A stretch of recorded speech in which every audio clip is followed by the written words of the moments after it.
جی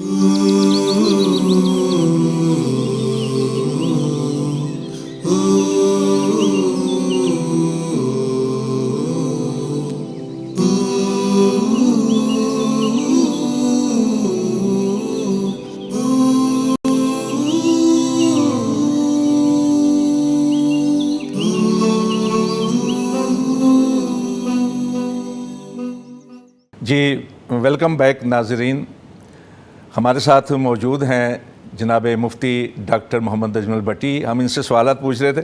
doctor صاحب، ایک collar drop ہو گئی تھیں، ہماری محترمہ خاتون ہیں فیصل آباد سے، انم، تو وہ سوال کرنا چاہ رہی ہیں۔ جی محترمہ، السلام علیکم۔ وعلیکم السلام ورحمۃ اللہ۔ آپ کے لیے دعا ہے، آپ کی پوری ٹیم کو، اور مجھے اللہ تعالیٰ بار بار اپنے گھر کی زیارتیں نصیب فرمائے۔ آمین۔ اور میرا آپ سے یہ سوال ہے کہ میں بہت زیادہ بیمار رہتی ہوں، میری عبادت کا بہت زیادہ شوق ہے کہ راتوں کو خود سے بات کروں اور گھر کے کام بھی کروں، لیکن جتنی زیادہ میرے اندر یہ طلب بڑھتی ہے میں اور زیادہ بیمار ہو جاتی ہوں۔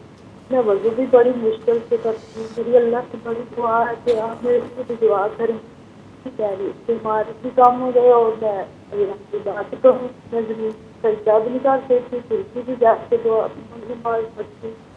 اب میرے لیے دعا کریں اور مجھے کوئی آمین، اللہ تعالیٰ آپ کو شفا دے۔ مفتی صاحب، وہ پوچھنا چاہ رہی ہیں کہ مجھے شوق ہے عبادت کا بہت زیادہ، لیکن جب میں عبادت زیادہ کرنے کی کوشش کرتی ہوں میں بیمار ہو جاتی ہوں، تو اس حوالے سے وہ پوچھ رہی ہیں۔ اللہ تعالیٰ ان کو صحت اور تندرستی سے نوازے۔ آمین۔ تو نبی رحمت صلی اللہ علیہ وسلم کا فرمان ہماری اس بہن کے لیے بھی اور ساری امت کے لیے ایک انعام اور تحفہ ہے۔ آپ نے فرمایا اذا مرض العبد او سافر، جب کوئی مومن بندہ بیمار ہو جاتا ہے یا سفر پر چلا جاتا ہے تو اس کو ان تمام اعمال کا ثواب مسلسل ملتا رہتا ہے جو وہ صحت کی حالت میں اور گھر میں رہتے ہوئے کرتا تھا۔ تو ہماری بہن کو پریشان ہونے کی ضرورت نہیں ہے۔ اگر بیمار ہونے کی وجہ سے کوئی عمل نہیں ہو پا رہا تو ان کو ثواب مسلسل برابر مل رہا ہے۔ باقی اللہ تعالیٰ سے ہماری بھی دعا ہے کہ اللہ تعالیٰ ان کو صحت کاملہ عاجلہ عطا فرمائے، اللہ تعالیٰ ان کو روحانی اور جسمانی ہر طرح کی تندرستی عطا فرمائے۔ تو ہماری بہن کو ہمارا مشورہ ہے کہ یہ درود شریف کی ورد کیا کریں۔ درود شریف کا ورد کرنے سے گناہوں کی معافی بھی ملتی ہے اور اللہ ہر طرح کی پریشانیوں سے نجات بھی دیتے ہیں۔ تو یہ جب بھی موقع ملے بیٹھے بیٹھے لیٹے لیٹے درود شریف پڑھا کریں۔ اللہ تعالیٰ یعنی ذکر اذکار کرتے ہیں لیکن درود شریف کو زیادہ درود شریف کو تھوڑا مقدار بڑھا دیں، اللہ تعالیٰ اپنی رحمتوں سے نوازے گا انشاءاللہ۔ جی محترمہ، اللہ تعالیٰ آپ کو شفا دے۔ اچھا، ایک سوال ہے جی اور دلچسپ بھی ہے، لیکن اپنا وہ کہتے ہیں کہ میں صبح سویر یعنی ناشتے کے لیے دودھ اور شہد استعمال کرتا ہوں، سبحان اللہ، اور دوپہر میں گوشت کھاتا ہوں، ماشاءاللہ، اور رات کو سونے سے پہلے پھل لے لیتا ہوں۔ ماشاءاللہ، تو کہیں یہ چیزیں اسراف کے زمرے میں تو نہیں آتی؟ سبحان کھا اللہ، سکتا ہوں یا نہیں کھا سکتا؟ اللہ کی نعمتیں ہیں، اللہ نے اگر دی ہوئی ہیں، کھانے کی توفیق دی ہوئی ہے، ہضم کرنے والا معدہ دیا ہوا، تو ان کو تو اور اللہ کا رزق حلال ہے، رزق حلال ہے، تو شکر گزار ہونا چاہیے۔ اسراف کب ہوتا ہے؟ اللہ رب العزت فرماتے ہیں وَكُلُوا وَاشْرَبُوا وَلَا تُسْرِفُوا، کھاؤ بھی پیو بھی اور اسراف نہیں کرو، إِنَّهُ لَا يُحِبُّ الْمُسْرِفِينَ، اللہ اسراف کرنے والوں کو پسند نہیں کرتا۔ ہمارے ہاں عموماً جو کہا جاتا ہے نا، وہ کہتے ہیں 2 ٹائم کا کھانا کھائیں، 3 ٹائم کا کھانا اسراف ہے۔ اصل میرا خیال سوال کی بیک پہ یہ ہے، یہ سوچ ہے ہمارے معاشرے میں پائی جاتی ہے کہ 2 ٹائم کا کھانا کھاؤ اور 3 ٹائم کا کھانا کھاؤ گے تو یہ اسراف ہو جائے گا۔ نہیں بھائی جان، اسراف ہے حد اعتدال سے آگے بڑھ جانے کا نام۔ وہ آپ 1 دفعہ کے کھانے میں بھی کر سکتے ہیں اور 4 دفعہ کھانے میں بھی کر سکتے ہیں۔ مثلا 1 دفعہ کا کھانا آپ اکیلے بیٹھے ہیں، آپ نے روٹیاں بھی منگوا لی، بریانی بھی منگوا لی، فروٹ چاٹ بھی منگوا لی، دہی بلے بھی منگوا لی، 10-15 قسم کے لوازمات، اور آپ نے تھوڑا سا کھایا اور باقی سارا ضائع کر دیا، تو یہ اسراف ہے۔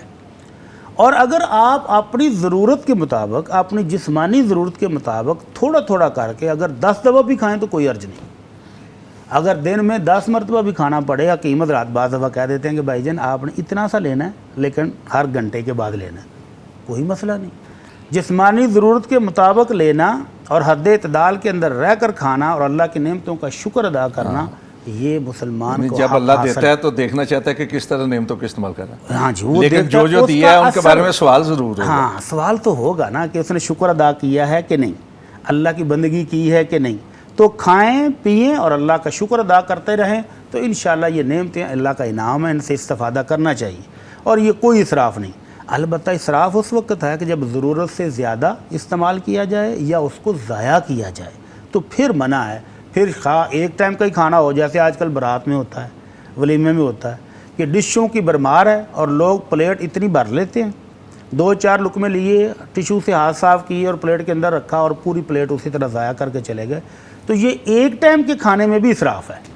خواہ اس نے دن میں ایک مرتبہ ہی کھایا لیکن اسراف کیا ہے، اور اگر 3-4 دفعہ کھایا اور ضرورت کے مطابق کھا کے الحمدللہ دعائیں پڑھی ہیں بس کافی ہے، تو پھر جائز ہے جتنی مرضی مرتبہ کھا لے۔ اچھا مفتی صاحب، ہمارے ساتھ ایک اور کالر ہیں، خاتون ہیں، شمائلہ ان کا نام ہے، لاہور سے۔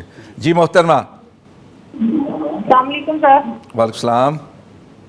سر مجھے معلوم کرنا ہے کہ میں جب پریگننٹ تھی تب مجھے ڈیورس ہوئی ہے، کچھ لوگ کہتے ہیں ڈیورس ہو گئی ہے، کچھ لوگ کہتے ہیں ڈیورس نہیں ہوئی، تو پلیز مجھے پوچھ کے یہ بتا دیجیے گا کہ صحیح کیا ہے اس کا، دوبارہ ڈیورس لینی پڑے گی یا مجھے ڈیورس ہو گئی ہے؟ 2.5 سال کی بیٹی ہے اب۔ جی محترمہ پوچھ رہی ہیں کہ میں حمل میں تھی، حمل کے دوران میں مجھے طلاق دی گئی ہے، تو کیا طلاق ہوئی ہے یا نہیں ہوئی؟ ایک تو یہ ہے، اور اسی ضمن میں وضاحت کے لیے کہ اس طرح طلاق دینی چاہیے ان حالات میں، نہیں دینی چاہیے، 2 الگ الگ سوال ہو۔ پہلی بات تو یہ ہے کہ سنت طریقہ طلاق دینے کا 2 طرح ہے۔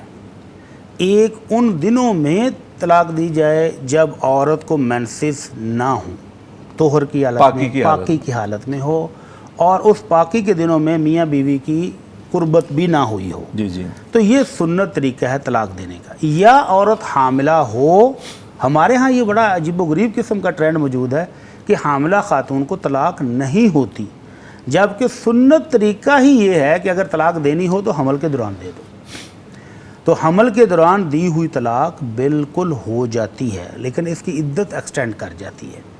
وَأُولَاتُ الْأَحْمَالِ أَجَلُهُنَّ أَن يَضَعْنَ حَمْلَهُنَّ، اللہ تعالیٰ فرماتے ہیں کہ حاملہ عورت کو اگر طلاق ہو جائے تو ان کی عدت بچے کے پیدا ہونے تک ہے۔ اگر بچہ 2 دن کے بعد پیدا ہو جاتا ہے تو عدت ختم، اور اگر بچہ 7 مہینے 8 مہینے کے بعد جا کر پیدا ہوتا ہے، یا بعض دفعہ پریگننسی لیٹ ہو جاتی ہے، 2 سال تک بچہ پیدا نہیں ہوتا، تو اس کی عدت 2 سال تک موجود ہے۔ پہلی طلاق دوسری طلاق کے بعد خامد اس میں رجوع کر سکتا ہے، صلح ہو سکتی ہے۔